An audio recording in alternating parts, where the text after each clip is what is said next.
How sweet to hold a newborn baby and feel the pride and joy he gives, though the lyrics to the song Because He Lives, perfectly summing up the culmination of joy, of expectation that comes from pregnancy and birth. As these families and friends celebrate the arrival of their newborn, there are other parents whose memories of these moments have faded. These memories have been replaced with thoughts of how to tackle what at times must have felt like insurmountable challenges. The challenges that come with raising a child with severe disabilities. The World Health Organization estimate that of the 21.6 million people living in Ghana, 650,000 are suffering from a severe mental disorder, and a further 2,166,000 are suffering from a moderate to mild mental disorder. The treatment gap is 98% of the total population expected to have a mental disorder. In simpler words, only 2% of Ghana's total population suffering from mental disorders receive the treatment they need. My name is Michael Mullings, and I've travelled to Ghana, West Africa, to present to you the story of a group of dedicated individuals who are trying to change the status quo of mental health treatment and care in Ghana. They are dedicated to supporting parents and nurturing the potential of stigmatized and underprivileged children, ensuring they achieve their potential personally, socially, emotionally, and academically.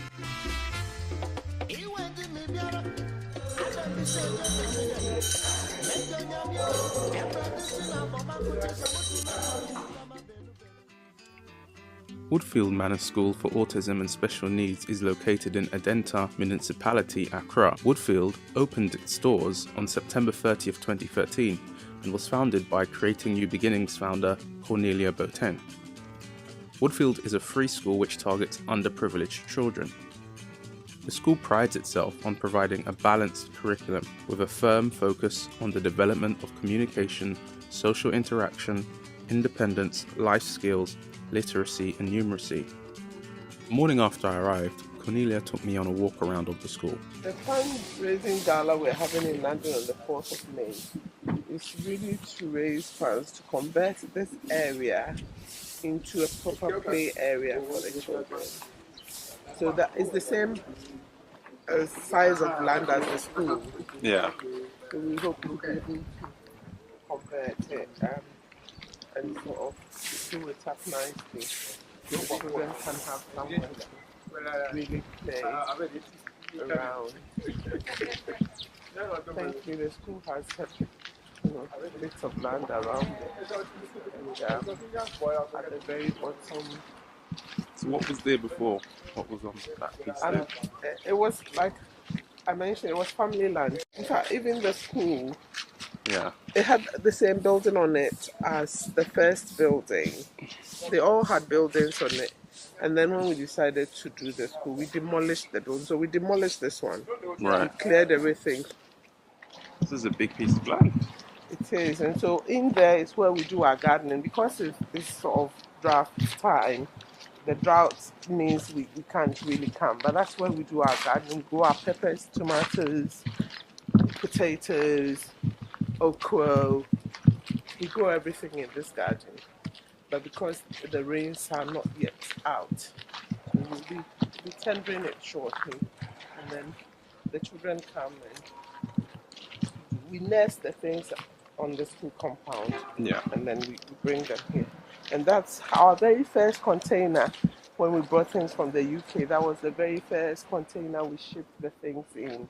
We are planning to use it for some purpose, maybe for rehabilitation. We can start tie and dye or something in there, but we haven't gotten to that yet. So at the minute, the container is resting. So we are ready to allocate it for what it's supposed to do. During the walk around, we come across the adult students going for their daily walk. Oh, look at the children. They are on their walk. Peter, very well done. Hello.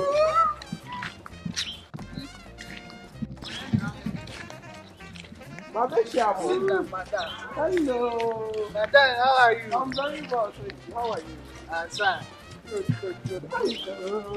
How are you? Hello. Tea. Hi. Nice to meet you. Your name? Kinati. Kinati. Nice to meet you. Michael. How are you doing? Peter, how are you? Hello. How are you? I know you are fine.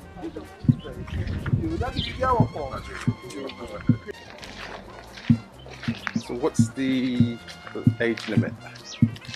When we first started, we said 18, but when you are looking at autism or any form of intellectual disability, you realize that the person may be 25 and still has the mental or the mental workings of a 5-year-old. Yeah. So we had discussions with the education service about it, and so we've lifted the bar, and we take any age, but we don't take like adults. Right. We don't take adults. We just take people we can work with. Yeah. In terms of, so for these children, these young persons that we met, for example, we can do a lot of rehabilitation work with them. They do a lot of beading, a lot of mat weaving, and things like that. Cooking, they bake, so you can do some work. When they are older, it's harder to work with them, and they are ready for workplace, really. So that's sort of slightly different. Oh, so you get them ready to actually go into employment, some of We them? try to, and at the minute we have started project search with a few companies here in Ghana. It's sort of in its very pilot stages.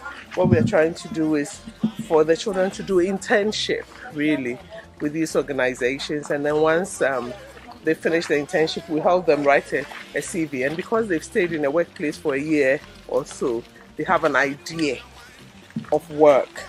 It might not be for them. They may not be successful at it, or they may be. So the successful ones can then be integrated into work pathways, So that's what we are looking at. And at the minute we've got about 3 organizations, and they are very large organizations, very interested in that. So we have maybe 2 youths who are ready to go into internship, and we're looking at that. In fact, everything around here is edible. Dandelion, everything, the coconut, strawberries coming up there. The climbing strawberries up there. Good morning. Morning. So you are back on your seats. Work is over. What is your next? They're coming for Snack time. And then beading. So this bus picks up all the children from their houses? And then the bus you saw the other one out there. Yeah. The bigger one that picks the younger ones. All right. And the driver doesn't do anything. He only sleeps.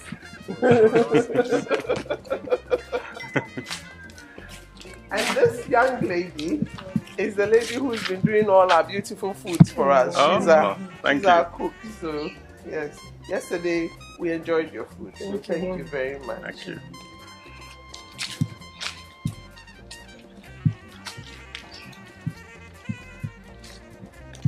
And then we've got our little play area. The whole place is, we've got the CCTVs in all areas. Yeah. When I'm in the office, I see what's happening in every area. Really. But our playground is not big enough. Yeah. Particularly for our older children. And that is why we are sort of appealing for funds to develop that piece of land over there to make it really friendly, and it's a bigger space, so we can do so many things on there. Yeah. I know the children swam yesterday. I don't know if there's a swimming class today, but that's the thing I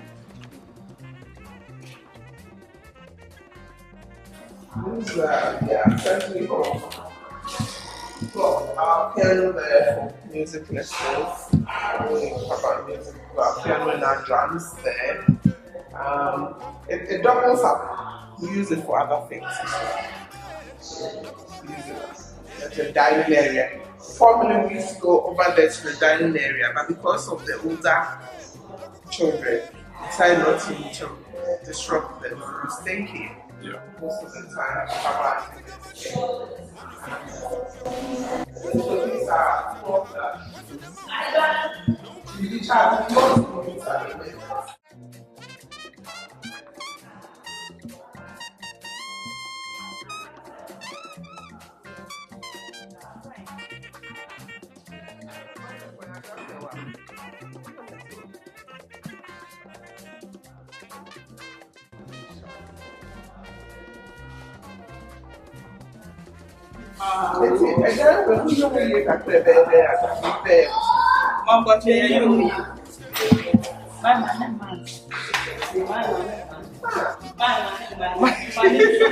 The state of the room.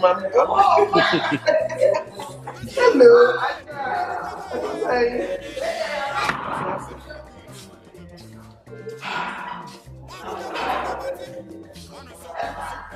I just joining you.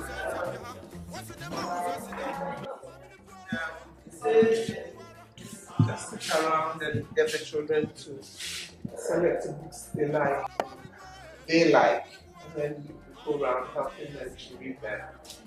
But this library is also actually for the public. Okay.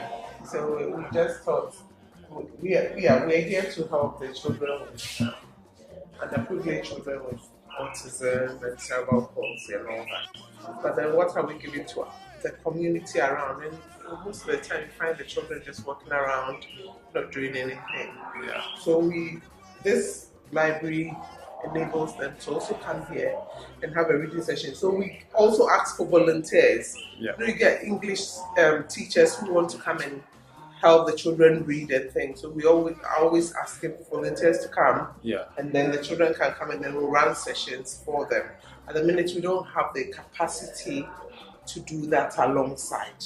Right. You know, so that's where it is. But otherwise, this is our little library. In order to get a better understanding of the school and its ethos, I travelled with Cornelia to her home city, Kumasi, to find out about her background and the motivation behind starting Woodfield.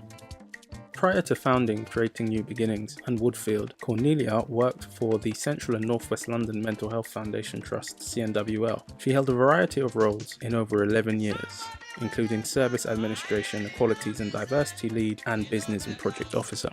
Before we went to her birth home, Cornelia took me on a brief tour of her boarding school. It's still here. It's our bathroom. Wow. That was our dining hall. That's good block. Oh, I can see my classrooms. Well, cooking block. That's our science block. I don't know if you saw the science block. Hey. Well, I was the naughtiest girl.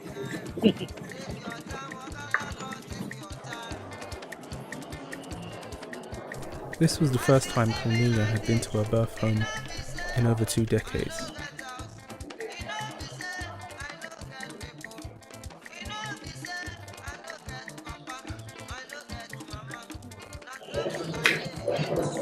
Oh, I got my bedroom, so I would say, hello, good afternoon. So this is where I was born, bred, everything. This is our family home. It was the royal palace for the Adansi king, and his name was my great grand uncle Nana Ebu Bonsra. So you are royalty.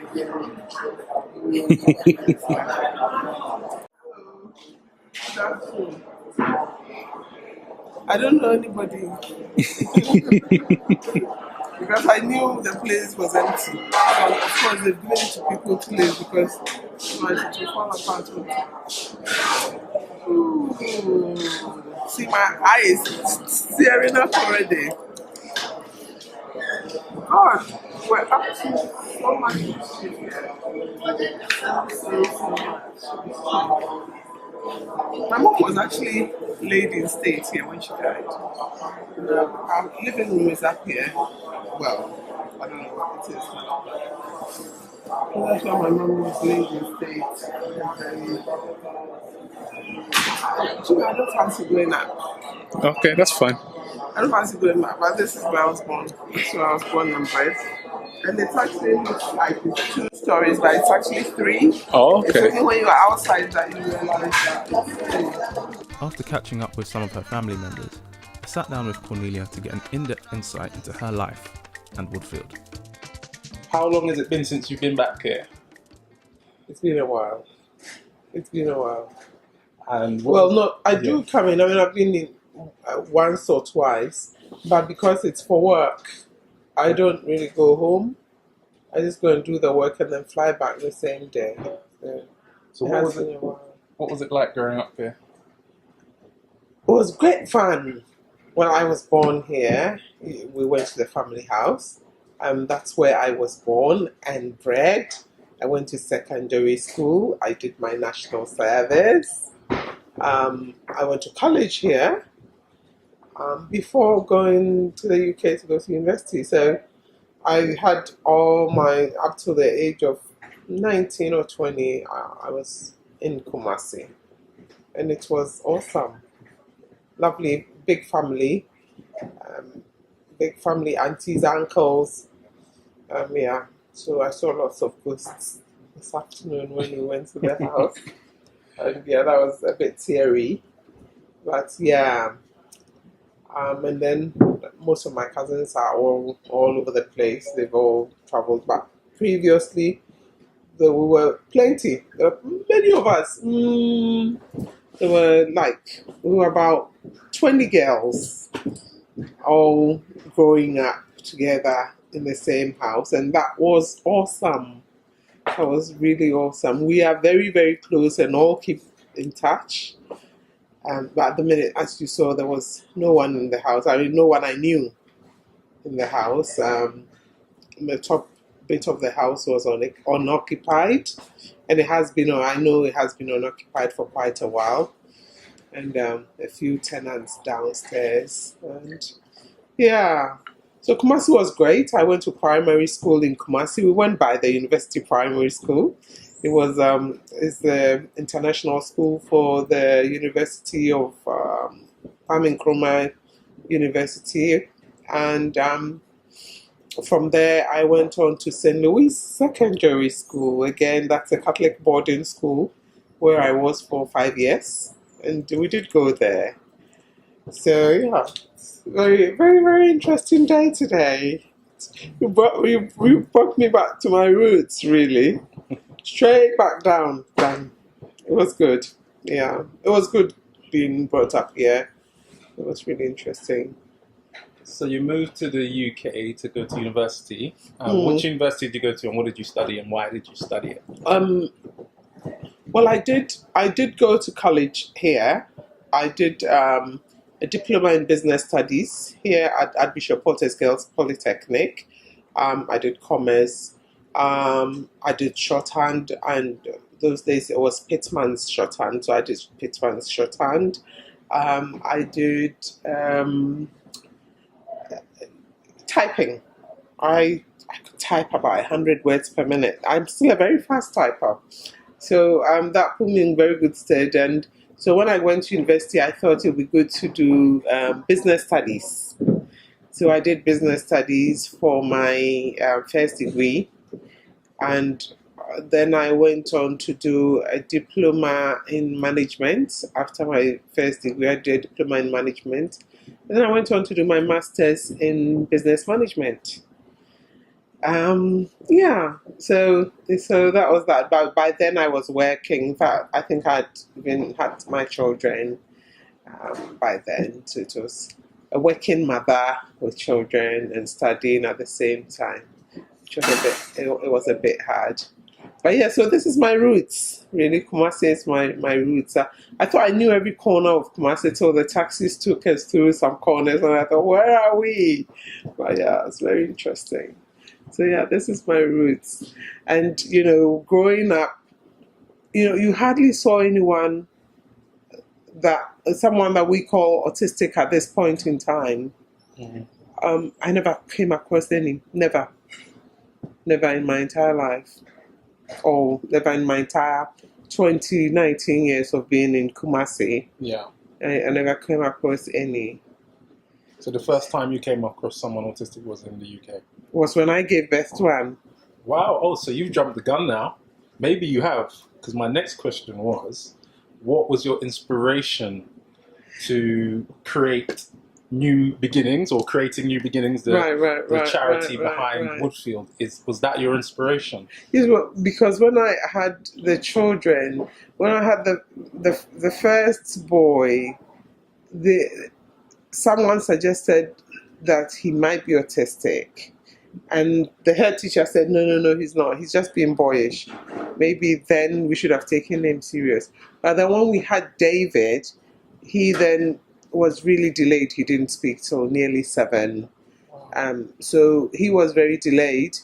But, it's amazing. Autistic children do amazing things, because he never spoke. But when he started speaking, within that same week, he was reading. Wow. So it wasn't like he learned how to do ABC. Yeah. He had just gotten it. By then he could read, So they are some fantastic creation of God. But yeah. So how did you feel when you officially found out he was autistic? I just realized I had to work harder. For me, I didn't think I found it an issue, because it was my son. I'd given birth to him. I had had struggles along the way. He was born very premature. I mean, his head was smaller than my fist at the minute. So his head was in the palm of my hand. We have a photo of his head in the palm of my hand. His fingers were like pins, drawing pins. And, and he was in intensive care in the incubator. And we were told that boys never really get well when you give birth to them prematurely. Girls are fighters. So to all intents and purposes, he wasn't going to survive. But I have a great belief, and I always say that I have a direct line to God. And so I just always sort of picked the direct line and spoke to him, and he assured me not to worry, so I didn't worry, so I sort of embraced it and just ran with it. And every time you go, you see that the finger has expanded and was becoming as big as a toothpick now. And then that he's getting fatter, and he survived. Now he's bigger than all of us. So hey, God always keeps to his word. His word is and his word is true. So yeah. So how did you go from raising a son with autism to, okay, now I want to create a school in Ghana? Well, it didn't really happen like that, but we had been coming. I mean, every year we try and come maybe twice, because they needed to get to know their roots and where they came from. And, we went to our family home, and I explained to you that is the Royal Adanse house. Yeah. So they are royals, whether they like it or not. They are royals. They are from the Asane Royal House and the Adanse Royal House. They have a royal heritage, and it was important that they acknowledged or knew about their heritage. Yeah. So we needed to come down. So we used to come down to Ghana for holidays. And what we realized is I never saw autistic children. And people also told me not to take him out. Oh, okay. So I said, why? And they said, because you don't see them on the street. We keep them hidden. They are hidden. And I'm like, no, my son is not going to be hidden.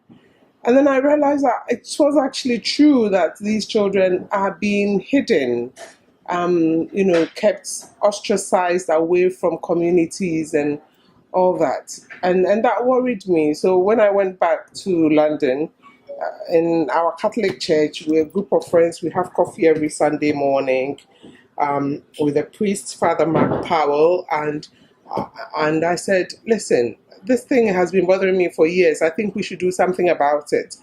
And so they said what I said, Ghana, how these children are being stigmatized and kept hidden.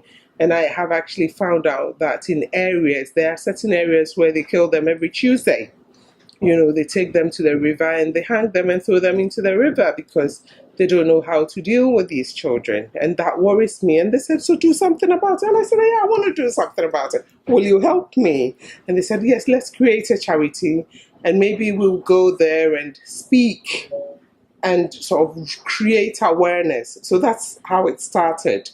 And so we started the charity, and we used to, I used to come to Ghana and I'll contact the different radio stations and I'll go and speak to the general public, creating awareness about autism. And that went well. But usually after you've had a show, TV or radio, there are lots of callers back in. And it was amazing the number of children being kept in homes and parents who did not know what to do. And so our next step was giving them coping strategies. But then we realized that maybe you can do more. And so we found that place at Frafraha. We refurbished it and said we're going to start a school. So we partnered with 2 autism schools in the UK, Woodfield School and Manor School. And the heads were very open and said they'll help us develop staff and curriculum, and so we can start a school. And so that's basically how it started. And then Brent Council very kindly were closing down a lot of their places. They donated a lot of tables and chairs and equipment, blah, blah, blah, blah. And it was all shipped down. And basically that's how the school started, it was a brilliant thing. We contacted Ghana Education Service to register with them and the social welfare. And we realized that there were quite a few schools around, which were autism schools, but they were basically for the middle class. They were paying schools. And so what was there for the poor people? And I keep saying we came for the granite seller. Well, I've got a friend who keeps, hello, you came for the granite seller? Yes, I did come for the granite seller. But those are the people who cannot afford. Doesn't matter what school you give them, they'll not be able to put their children through there. But we needed to target those people because it's those people who really kill their children. Because they are so exasperated and frustrated by what to do with that child, that all you have to say to them is they are a river god, or the river god wants them back, and they'll take them. And so we needed to open up freely for them. It had to be a free school for them so that there isn't any pressure on them bringing them to the school. And so that's how we started. And you made great personal sacrifice to get this school going. You told me about it. I know you probably don't want to talk about it, but I think the people should know just how big your sacrifice was to get this started. I don't think it's big. I mean, people make bigger sacrifices. It really, if you make a sacrifice when you lose something that I don't know, but for the school to go on, there were things that had to be giving up to enable that to go on. Yes, we needed to sell a house to get the building up and running. But then there has been overwhelming support for what we've been doing. Yeah. And, when I speak like this, I'm not trying to portray that I did everything. No, I did not. Hundreds of people have supported this project, right, from its inception and ongoing, every day. And I like to think that each and every one of them are stakeholders in this thing. And so I know they know that. I mean, I'm happy for someone to sort of come in and say, I'm flying to Ghana tomorrow, we'll be at the school. And I'll say, yes, okay, we'll be waiting for you. Because it's their school. It's not my school. Yeah. It belongs to a whole host of people. And that is fabulous. because we are making a difference in these children's lives. And it's not only me. I'm just really the medium, the vehicle that sort of gets things. And that's why I feel as if I need to be transparent and responsive and follow governance, just so that when anyone comes, they will not be disappointed and say, oh, so I gave you so and so, I gave you cement and you didn't use the cement to build the house. Or I gave you a car for the children to use and you are using it as a personal transport. I whatever stake you've put in there, I want to use it for the purpose that you gave it for, fully, 100%. So that's how it's going.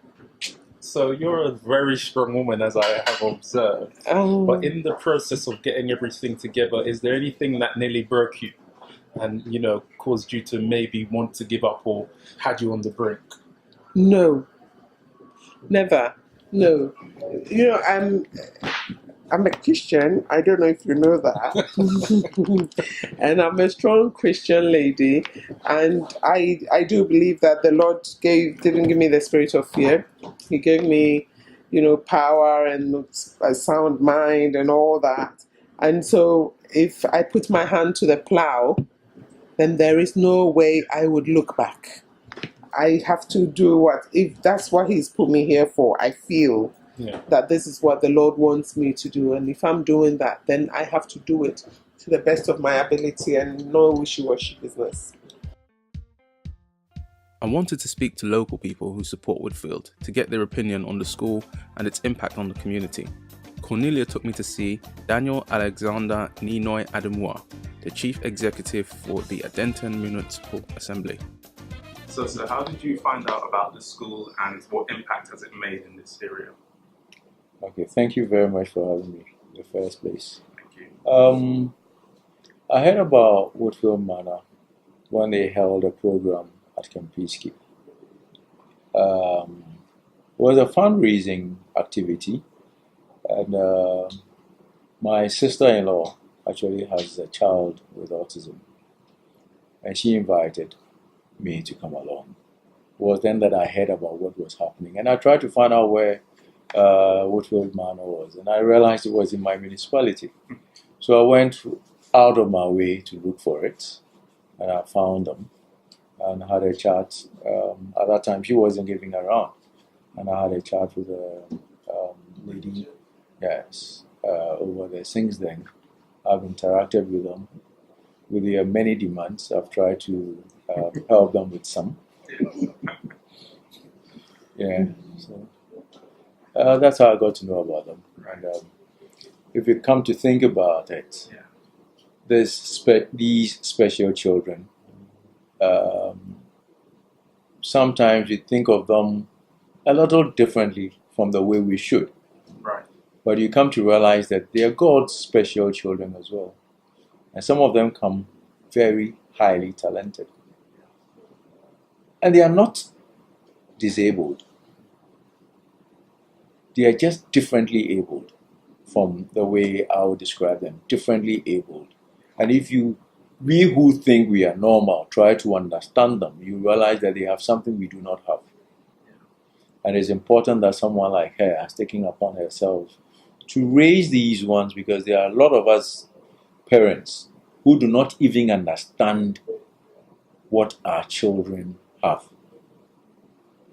Much more even be patient enough to help them. And if she has what it takes, then why not help her to help the larger community? Both those able people who are fortunate enough to have these specially able children, but don't recognize them, for somebody else to bring out those talents from amongst them.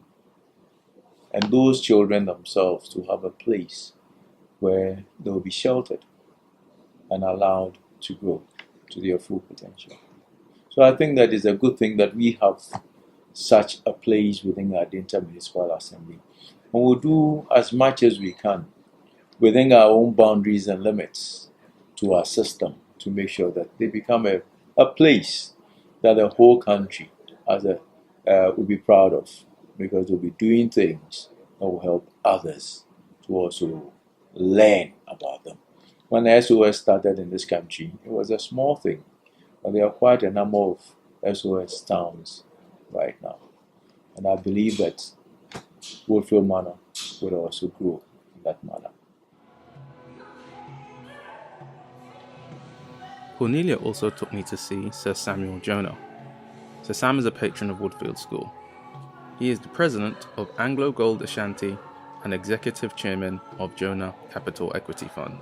He's also listed as one of the richest people in Ghana. In 2003, he received an honorary knighthood from Prince Charles in recognition of his achievements as an African businessman, a leading business executive from the Commonwealth, and an international public figure. I asked Sir Sam how he first heard about Woodfield and why he has decided to dedicate much time out of his busy schedule to be involved. Well, this incredible lady, I had a telephone call from her, Cornelia, a couple of years back. And she said she wanted to see me. It was important that she saw me. I was impressed that she took the initiative. I asked her what it was about. She told me about a charity. Having been brought up in a township, I do know the plight of autistic children. Our society is not geared up, unfortunately, for dealing with these kids. And all sorts of things happen to these kids. And they never given the opportunity to realize the potential. But I was quite excited that, the lady that she said to me on the phone, I encouraged her to come and see me. So when she came and told me about Woodfield, I was pretty excited. And I felt that this was a cause worth supporting. And to the extent that I can make some time, I've dedicated that time to helping her, encouraging her. She's a ball of fire. She doesn't need much, but with whatever little encouragement and inspiration I can give her, I do. And the school has been moving from bounce to bounce since I met her. I mean, she's done so well. And as I said, this is a cause deserving of everybody's support. I'm here to ensure that she gets it from me. Woodfield is run by a team of dedicated staff. I wanted to understand their motivation and suitability for working with children with special needs. My name is Nani Baida, and I've been working here for 5 years, 4 months. So you work with Down syndrome children, but when you came here, they were autistic children as well. How did you find that? Oh, I find it very happy, like I was cool with it, because naturally I like children. Depends on what they are, like how they are. I don't mind. I flow with children, so I didn't have any difficulty saying maybe like this. No, I flow with them. Then through that, I learned about autism, how to work with them, how to be with them till now. I'm still learning. Yeah. So why did you choose to work with disabled children? It's my passion. It's my passion to help them to become somebody in the future, like in the society. They can be of help to themselves, because we will not always be there for them. So at least you help them in a way that if I'm not there, you are not there, he or she can manage his resources or whatever is around them. That's it.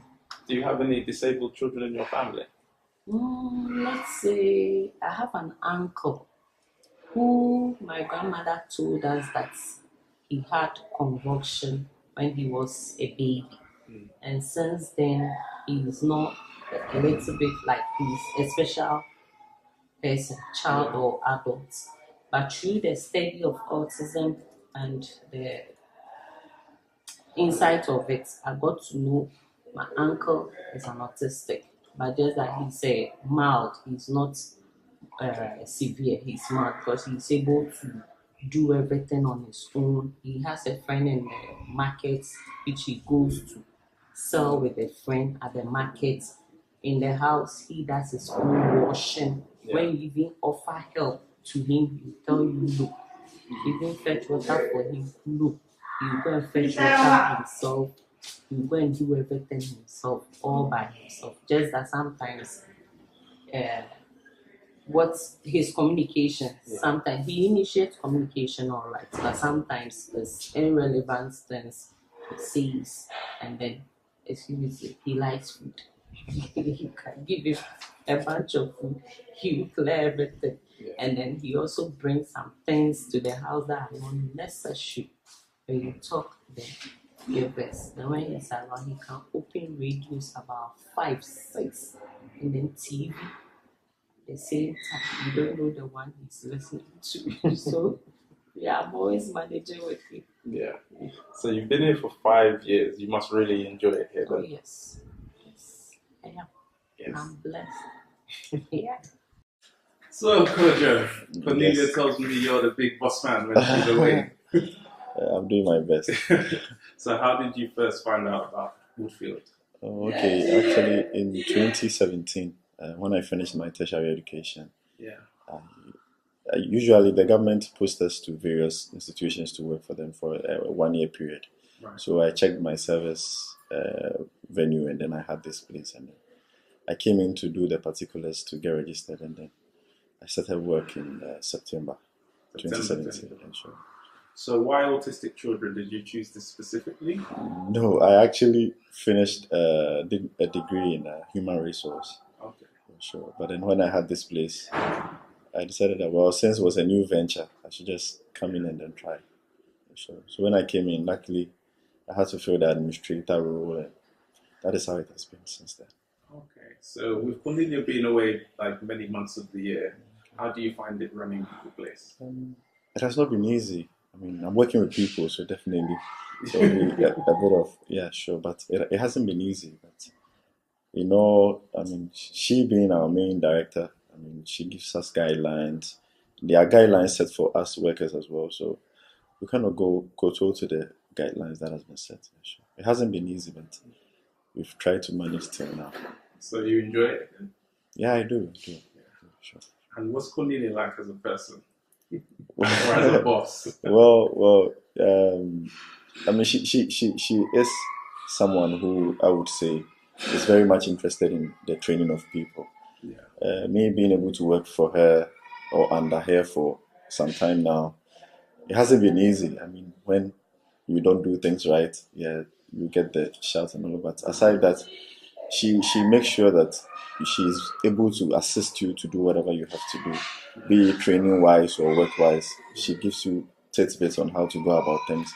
And when things get difficult, he sometimes take on the issue and then handle it herself, or she would still delegate it to some of us and teach us how to do it. So basically, she's a nice person. Okay, thank you very much. Is there anything else you'd like to say?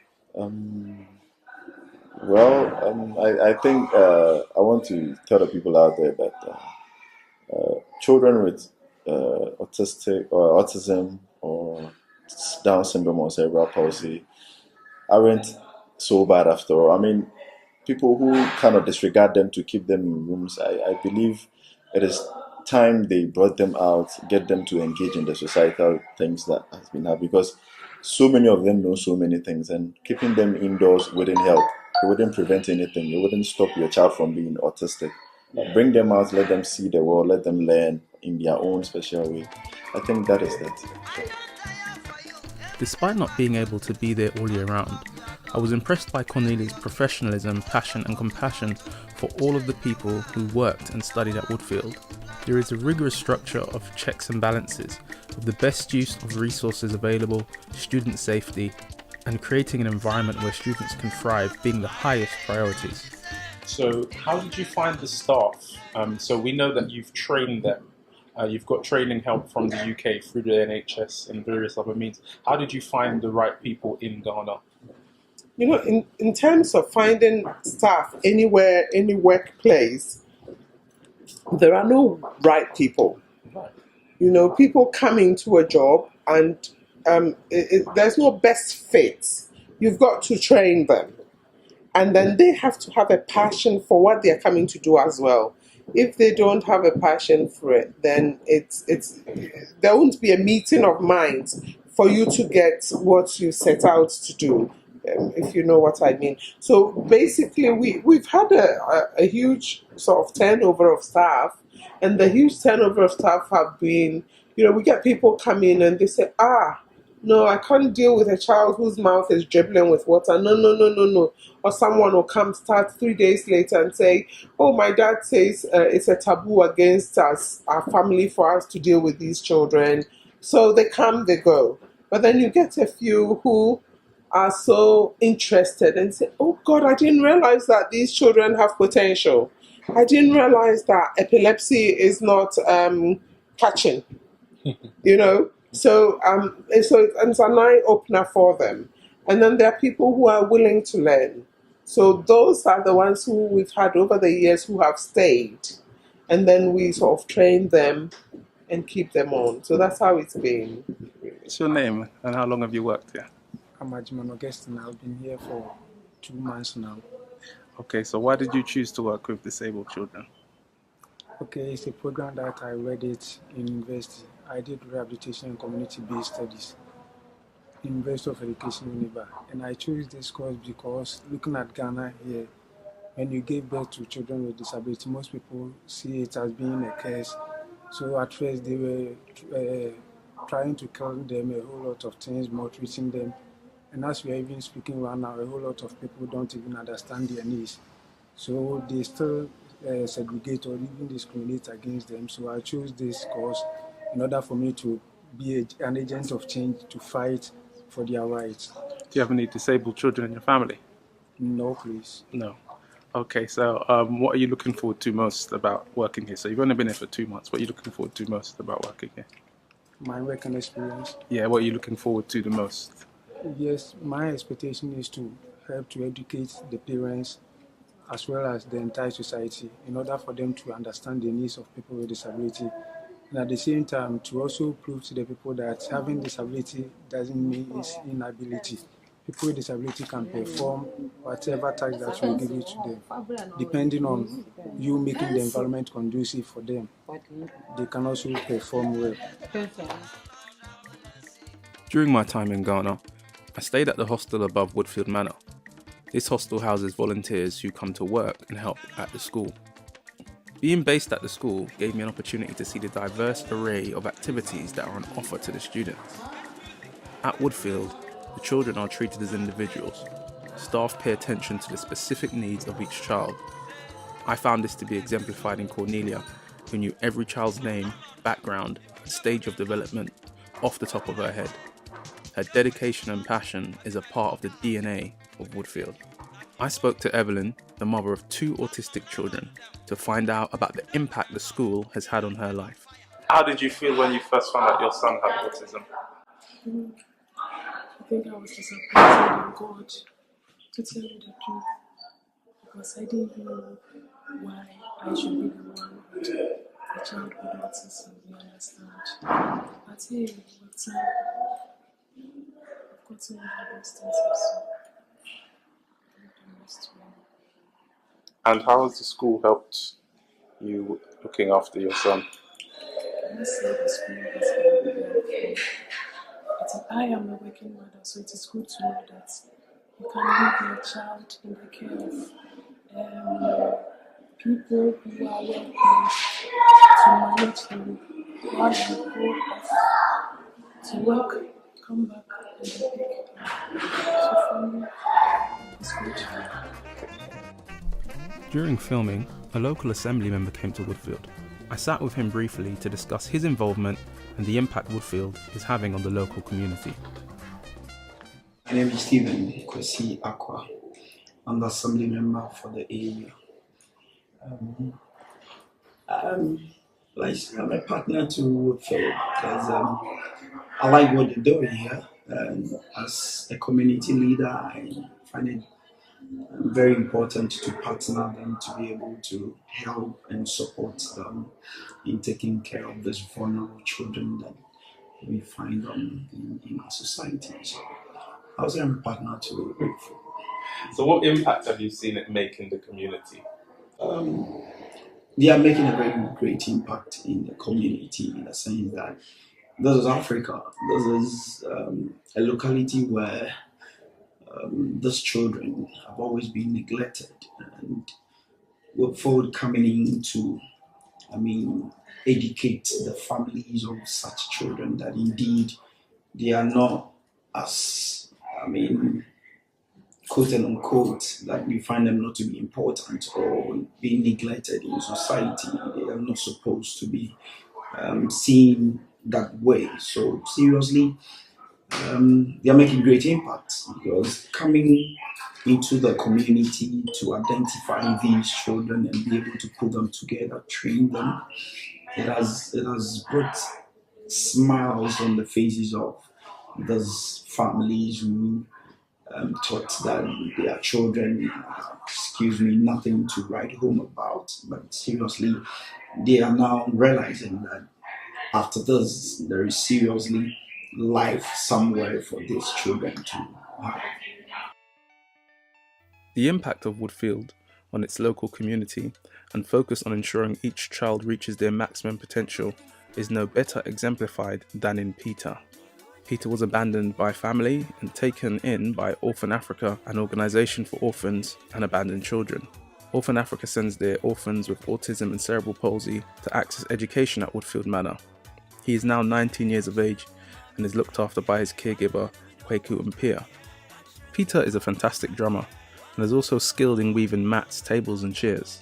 He is also one of the first students to start an internship under the school's Project Search program. Project Search Ghana is the brainchild of Cornelia and a partnership venture between Creating New Beginnings NGO, Kempinski Gold Coast Hotel Ghana and Woodfield. The aim of Project Search is to prepare young people with disabilities for competitive employment. I travelled with Peter, his Kira, and some of the Woodfield staff to Kempinski, where Peter and a former Woodfield student were shown around the hotel. On the way there, we visited Arata Hotel, where the children at Woodfield go once a week for water therapy.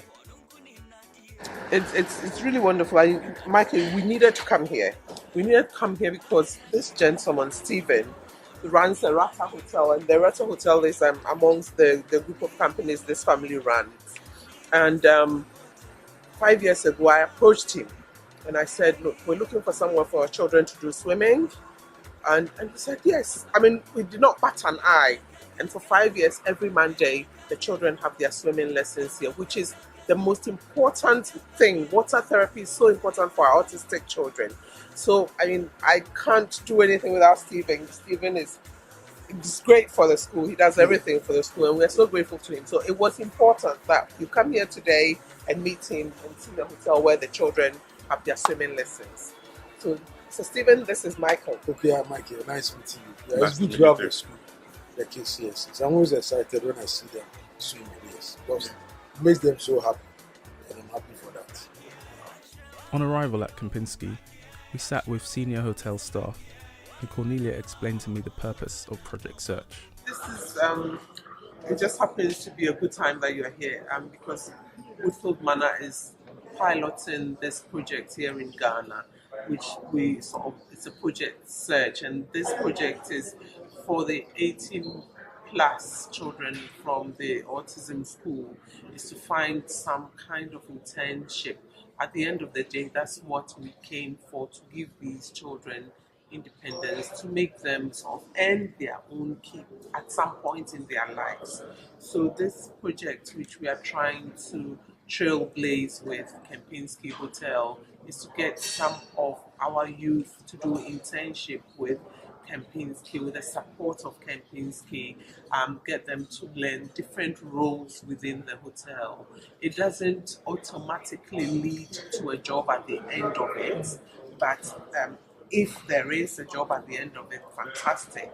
Otherwise, hopefully it will be something to add on to the CV for them to approach other organizations for work. So today we are meeting Melissa from Kempinski, Barbara and Tariq, who are going to guide us around and help us shape how this piloting is going to be. So that's the day.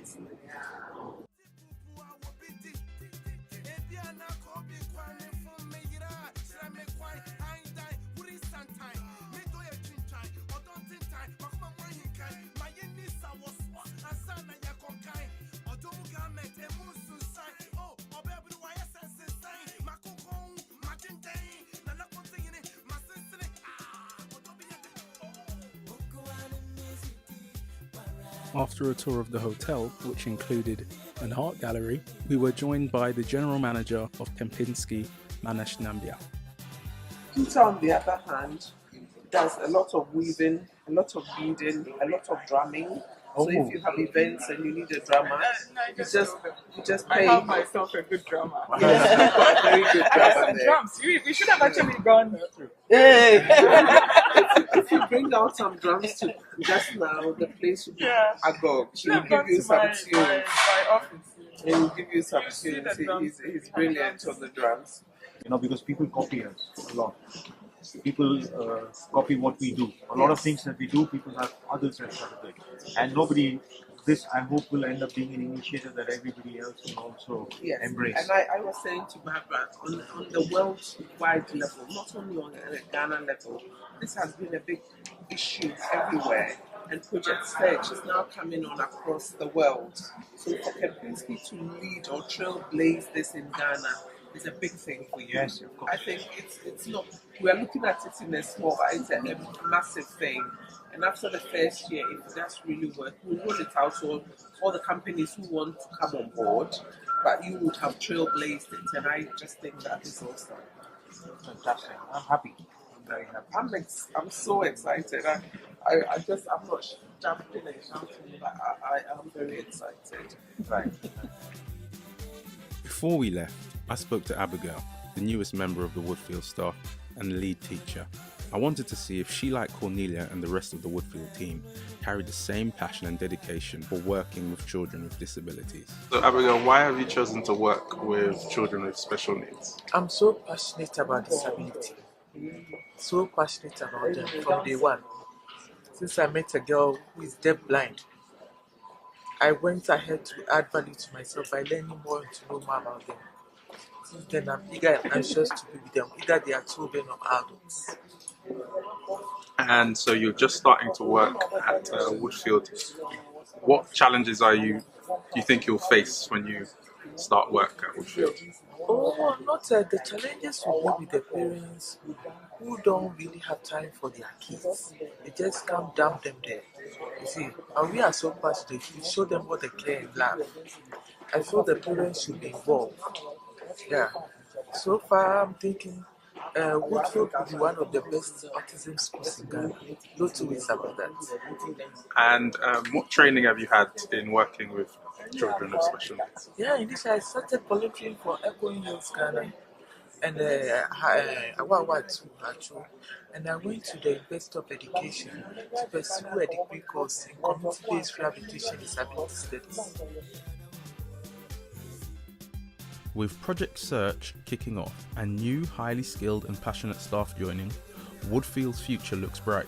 The commitment to excellence and the highest standards of care was evident throughout my stay, and I couldn't help but wonder what other plans Cornelia had for Woodfield. For the future, I think we want to stabilize what we are doing, ensure everyone knows what they are doing, safeguarding is in place, the children are receiving the care and education not necessarily meaning they are going to be doing algebra and anything, algorithms and whatever. No, it's ensuring that they get their functional skills in place, because these are children with no language. They are all mostly non-verbal. We are using picture exchange communication systems to train them. So what we are trying to do is find out what everybody's potential lies. So I mean, I keep saying we had one young girl who had never seen water before, swum in water before, and we couldn't get her to get into the swimming pool. But the minute she got in the pool, she swam like a fish. Wow. So it's innate, okay? Now, she's non-verbal, but she swims like a fish. If she's trained properly to go onto the world stage, she does not need to speak to swim. She could be at the Olympics, Paralympics. Exactly. She does not need to speak to swim. You know, you get children who draw very well. You've met Peter in the school who weaves all the mats, and he can weave mats in a day, you know? And if that is where his forte is, that's his livelihood. So getting them to get functional skills so they can be independent in life. Because at the end of the day, their parents are not going to be there all the time. You know, parents come, parents go, or carers come, carers go. They've got to be able to rely on themselves somehow. And so basically that is what we're trying to do. And then hopefully once we've stabilized our first school, which is in Accra, then we'll move on to the next region, which at the minute we are making preparatory works for the place. Again, that is in Kumasi here.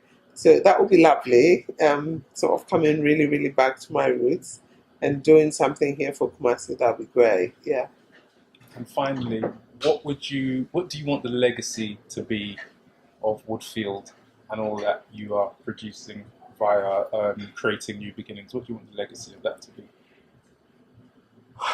Well, you see, this is something that we are doing for those children, those marvelous children. So for it to continue running for the underprivileged and stigmatized in society, where they know that, I know that my house girl has a child with special needs, but she'll be able to take her to Woodfield Manor School and still get an education that will enable her to be independent. I think nurturing potential is a good enough legacy, I think. My time in Ghana had come to an end, but before I left, I took half a day to sample a small chunk of life in Accra. Coming from a background of project management consultancy, I was keen to understand the mechanics of Woodfield, the policies, procedures, and operational functionality of the school.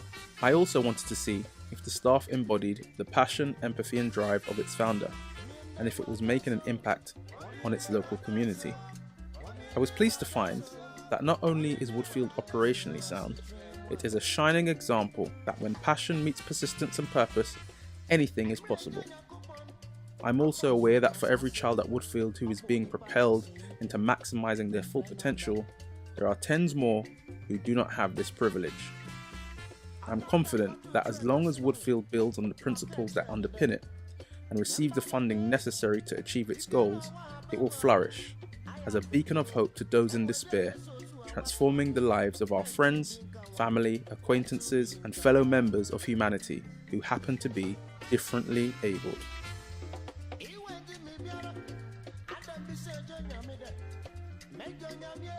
Donations can be made via the charity's website CAF Online platform, or Facebook, or direct to the bank using your name and telephone number as a reference. Creating New Beginnings Charitable Organisation, Barclays, account number 435-87916, sort code 209260. Woodfield Manor Autism and Special Needs School has been vetted and approved and is able to accept tax-deductible donations from United States donors in partnership with CAF America. Please visit the Give Now page at CAF America's website at www.cafamerica.org to get started.